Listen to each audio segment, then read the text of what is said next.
अस्सलाम वालेकुम friends, welcome to my channel अल बुर्राक। फ्रेंड्स, एक बिग न्यूज़ आई है तुर्की की तरफ से और वो न्यूज़ है क्वारंटीन के हवाले से कि आपको पहले क्वारंटीन करना पड़ता था। उनके होटल जो होते हैं बताए हुए, जो काफ़ी एक्सपेंसिव होते थे, अब उन्होंने वो ख़त्म कर दिए हैं। जो लोग फुली वैक्सीनेटेड हैं, जो वैक्सीन इनकी कंट्री ने अलाउ करी हैं, वो वैक्सीन आप हुए हुए हैं, तो अब आपको क्वारंटीन करने की ज़रूरत नहीं है। विदाउट क्वारंटीन आप जा सकते हैं, डायरेक्ट बाहर एग्ज़िट हो सकते हैं एयरपोर्ट से ही। तो ये मैं वीडियो इसलिए मैंने थोड़ी लेट अपलोड करी है क्योंकि मेरे पास कोई अथेंटिक न्यूज़ नहीं थी, सिर्फ उड़ती उड़ती ही खबर आ रही थी।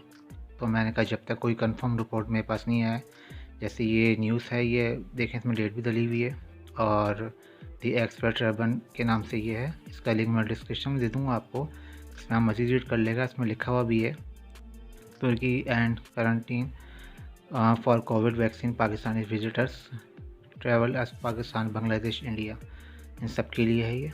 और ये पूरी इसकी जो है ना डिटेल्स इसके अंदर मेंशन करी हुई हैं इन्होंने, ये आप देख लेगा कि किस तरह आपको करना है। तो ये आज की लेटेस्ट अपडेट थी। ये अगर आपको पसंद आई तो मेरे चैनल को सब्सक्राइब करें, लाइक करें, शेयर करें और बेल आइकन को ऑन करें ताकि हर नई आने वाली वीडियो आप तक पहुंच सके। Thanks for watching. अल्लाह हाफिज़।